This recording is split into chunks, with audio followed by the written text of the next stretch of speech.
He told me he had a buyer in like the next day. Yeah. So I was like, okay, you got it then. Sweet. Go ahead. But first, let's find out a little bit about you. You live in New York and you're doing virtually Tennessee, correct? Yeah. Okay. So tell us about that. What's your journey been like so far? When did you get started? When did you start to actively make offers, and how long until you got that first deal? What was that beginning process like for you? Yeah, so I mean, the beginning is always tough, especially because I'm from New York. So I always tried to do deals out here.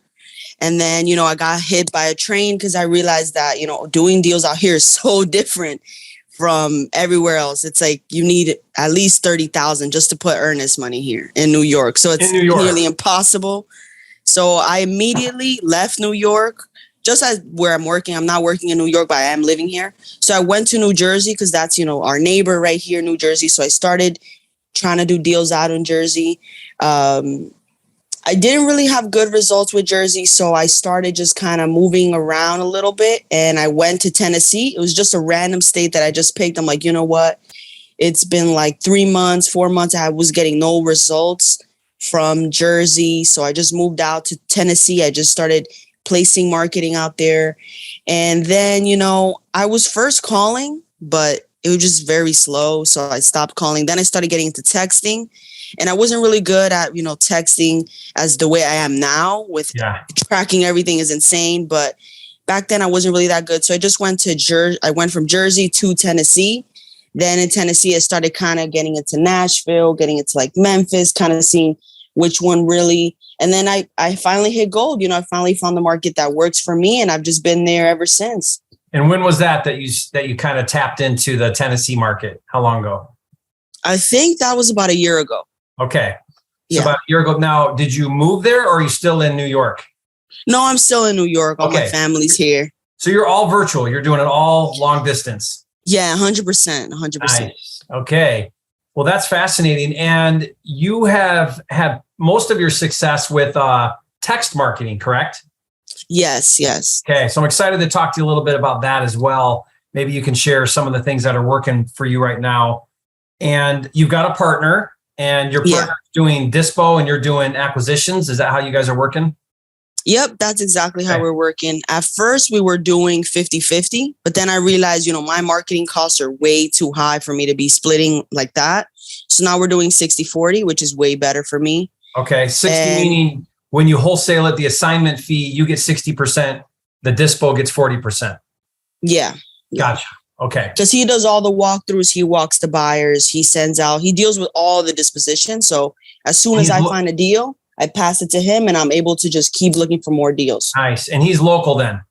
Yeah, he's local. Okay, so he's local. He builds the cash buyer network, walks properties, shows them houses, handles the assignment, handles the closing. Mm-hmm. You basically are handing off the baton once you get a contract with the seller. Yep. That's exactly what I'm doing. Yeah, and that's a very common business model. In fact, it can be very effective if you have the right, partnership and relationship. So you've got this deal that you did in Memphis, Tennessee, and home run wholesale deal, right? Because to me, anytime you can break the 20,000 price point on a wholesale, that's fantastic, right? That's just such a win. And so let's talk about this deal. Tell us first where you got that lead and how you got to the contract with the seller on that one. Okay, so this one was actually, I think, my second deal that I closed. Okay. Because this deal is pretty old, but what I really liked about this deal is that I was brand new. So I just wanted to get a deal. So I had already closed my first one, so I wanted to close another one, and I had just the rush. I just wanted to close one. And I didn't want to do calling because calling was so slow. So then I'm like, let me just start doing texting. And I wasn't doing anything advanced. I was just simply buying a bunch of lists, putting them into texting and just sending it off one by one by one. And I was doing that for about 30 days. Mm-hmm. Every single day I would wake up early, send out my messages and just hustle for like 8 hours a day. I was just responding to messages. Just me, no VAs, no team, just me going back and forth, getting cursed out, removing people, following up. And what kind of lists were you tapping into? Were they the normal like absentee and vacant and I think this one, So for texting, you want to have big lists because you can finish a list in like a week. So I was pulling really big lists. I was doing high equity for this one. High equity. Okay. Which is a massive list because, Yeah. what were you doing? What, 70% or 60% equity? Or honestly, 40%? I do 45%. 45. Equity. So 45% in equity. And then, so that list can be big, right? Yeah. Not the best list because it doesn't necessarily mean there's any motivation going on, right? But still, that's work and you were working it. Okay, so you're sending text to a high equity list, and then you're spending all this time responding, trying to work from cold leads to a warm lead to a phone call, right? Yeah. So I was just going crazy. I think that month I sent like 30,000 messages. So basically it was about like 25 to 30 leads that I had texted. And I came across this lady and she was just very straight up. She said, I want this amount. I want to move in 30 days. And I was like, okay, too good to be true. So I immediately told her, let's get on the phone. I would love to talk to you. I would love to see what we can do. I didn't agree with the offer right away. I just said, let's talk. And I got her on the phone. We started talking. She was really nice. She was very motivated. And, I was already shaking in my boots. I'm like, oh my gosh, this could be another deal. Is this real? So, when it gets like that, your voice starts to crack a little bit. You get nervous. You start to stutter. And I was just all over the place. But then I told her, she gave me a price. And I ran that price with my partner real quick. I just texted him. He said, yeah, that price would work if it's in decent condition. It doesn't need, a full rehab or anything like that. And so I scheduled the appointment on that first call. And then my partner, Alan, he just went out there. He checked it out. And that was really a smooth deal. He just got it under contract at the house. We didn't do much back and forth. She was just pretty ready to sell. And then we got it under contract. And I pretty much, he got it under contract at her house, because she wasn't really that comfortable with electronic signature. Was she living there? Was it a homeowner? Yeah, she was living in there. Okay. She was just planning to move on to a bigger house. So she didn't really want that house anymore. I did try to negotiate with her. I did try to lowball her a little bit, but she was stuck on her price at that 245. 245. So you got the contract at 245. And in this case, you had your dispo guy go and look at it, right? Yeah. Okay, so that's kind of cool too, because when you're virtual, one of the benefits of dispo being on the ground is they're kind of there. So if you need them to drive by or do a walkthrough or meet somebody, they're, depending on your arrangement, but they can be open to doing that, which is really nice because now you don't have to be there. And yet you've got, I call it boots on the ground, someone local that can go and meet at the seller at the house, right? Yeah. No, at the beginning, I was texting offers. Like if people would say, oh, I'm interested, I would just give them an offer right away. But, I learned the hard way that that's not really the best way to do it. Because as soon as you give them your offer, they kind of just disappear on you. They just see you as a low price. But what I do now is I don't give them the offer through text. I call them and I find really the motivation. And then I'll give kind of an idea if they're really pushing me. But I usually try to volley that as much as I can, just try to ask different ways to get the price out of them first. Yeah. And if I really can't, then I'll give them an estimate, which is usually going to be very low. Because even if they say no, I'm still going to call them back in the future and still, try to make something work. Because I could always come back up from that low price, but I can never come back down from a high price. So Nataly, let me touch on a couple of things you just said there I think are very relevant. You always want to get the seller to name the price first. The old proverb is, he who names the price first loses, right? Because you never know, maybe the number they want is much lower than you're willing to pay. So you do your very best. Some sellers know that as well. So they want you to name the price first. And if you can't seem to get them to give you their number, then at some point you've got to just give a number and then go from there. But the idea there is, keep coaxing that seller, try to figure out what number they want, and then you can work from there. Like you said, always go low. In fact, your offers should be ridiculously low. If most of your offers are not offensive, you're probably not offering low enough, right? If you're not getting cursed out enough, then, you're not doing something right. Right. If you're not getting cursed out every day, you're doing something wrong. So in your case on this deal, You got it at 245, and you actually had your dispo partner get the signed contract in person at her house when you did the walkthrough, correct? Yeah.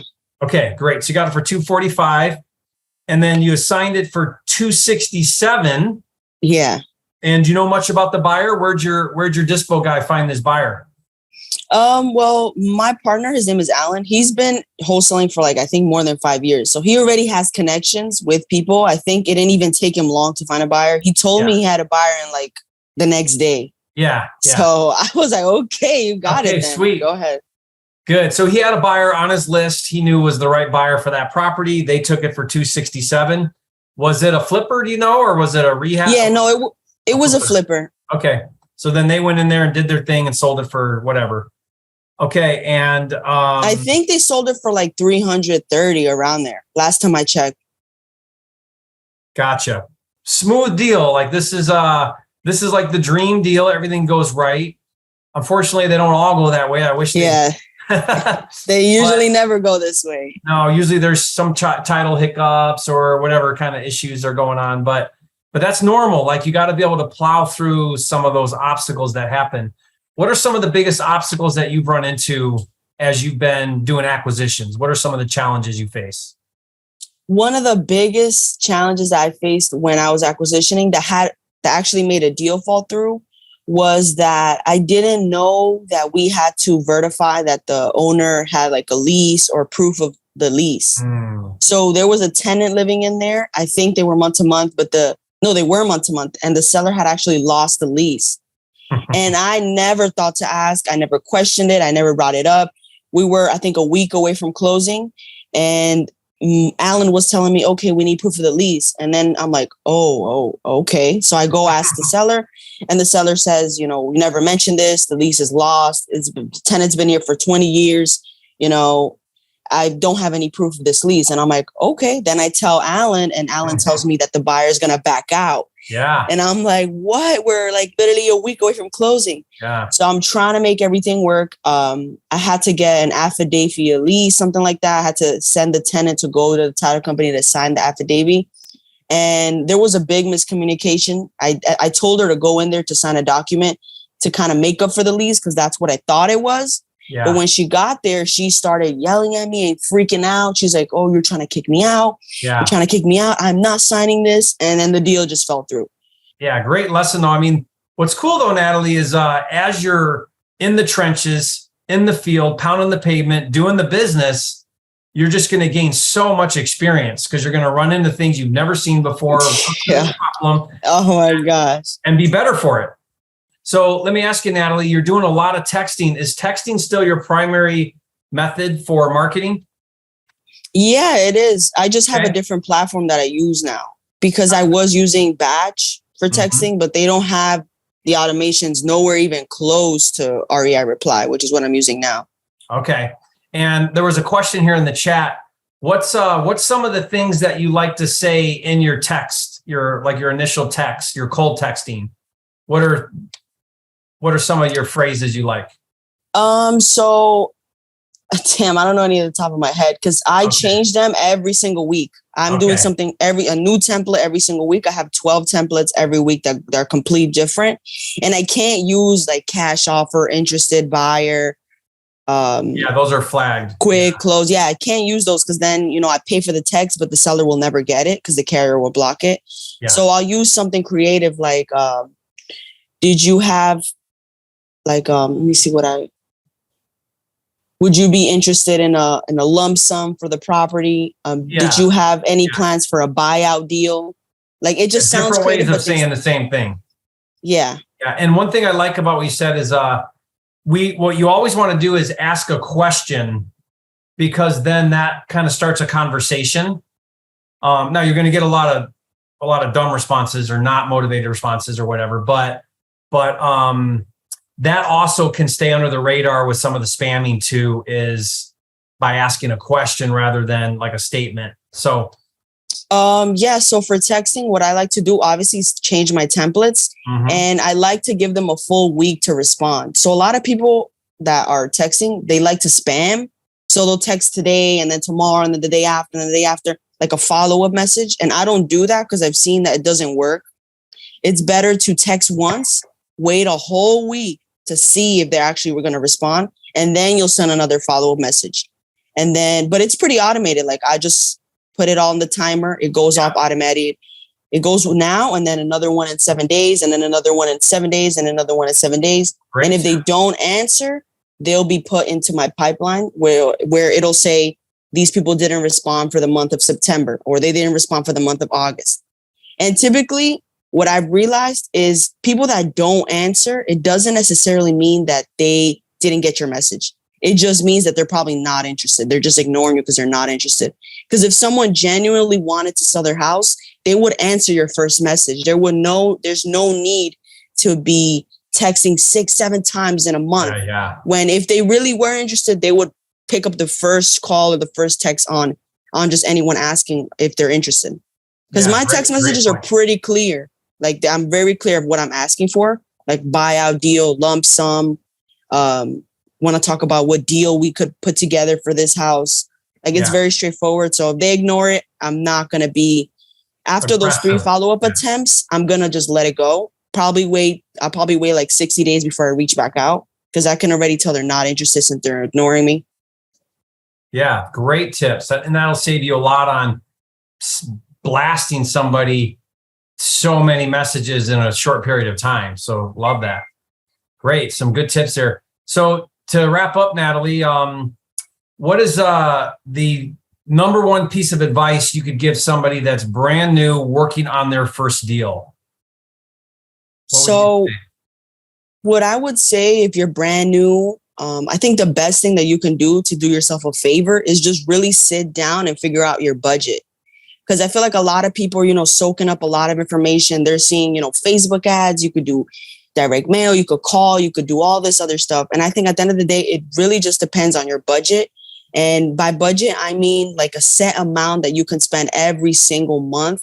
Or even if you don't have any budget, it's better to be straight up and honest with yourself. That way you have an exact plan. Because I've talked to so many people that tell me, oh, I have $500 to spend this month. But then the next month comes around and they don't even have that money. Then they got to figure out what they're going to do. So it's better to have a set budget that you can spend every single month, whether it's no money, whether it's a couple hundred, maybe you could get $1, or maybe you're just going to have to do it the free way. At least you'll have a plan. You'll get those free lists from the courthouse, from the utilities, from the fire department, and just hand out them on your cell phone. You can even skip trace for free. So at the end of the day, it just really depends on your budget. Like how much money do you have to spend? And it only hurts you in the long run if you lie to yourself, telling yourself, yeah, I have all this money to spend, when in reality, you're not going to have that. You're not going to have that the next month or the following month.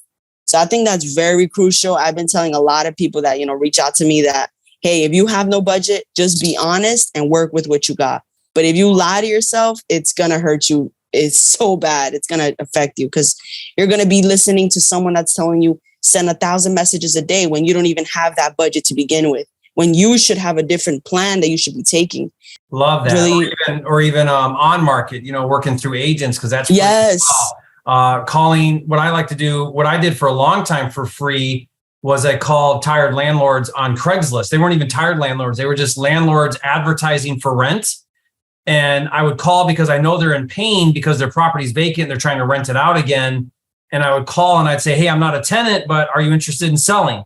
And I'd get all kinds of deals. And it was free. It was just calling for sale, calling for rents on Craigslist. There's so many free things you can do. But what Nataly's saying is be real with where you're at. And I love that advice because I think it's better to be honest with yourself and say, I've got a budget of $100 a month for right now, but I'm going to do something consistent. So I don't care if you spend $100 a month on direct mail, but you actually do it consistently every month, you're going to get a deal a whole lot faster than someone that says, I'm going to throw $1,000 this month and then nothing for 4 months or 5 months, and $1,000 over at this thing and $500 over at this thing, because inconsistent in this business doesn't really produce results. It's got to be on a consistent basis because most of your wins are in the follow-up. Awesome. Well, Nataly, love the things you shared with us. Fantastic. Good for you. You're a flipping genius, Nataly. Guys, leave a comment and say, Nataly, you're a flipping genius. Great job on your deal, 22,000, and now building your business, being consistent with it. It's going to be exciting, Nataly. I'd love to be a part of your journey. So please keep in touch with me. I want to know where you're at a year from now and as you build your business and progress, because it's really exciting to see what you're doing and where you're going with things. So good. Thank you, Jerry. And I mean, I've been looking up to you for a long, long time, man. I feel like I know you and we've never talked before because I've been watching your videos. I didn't even watch Netflix for a full year, you know? So that means you're doing it right.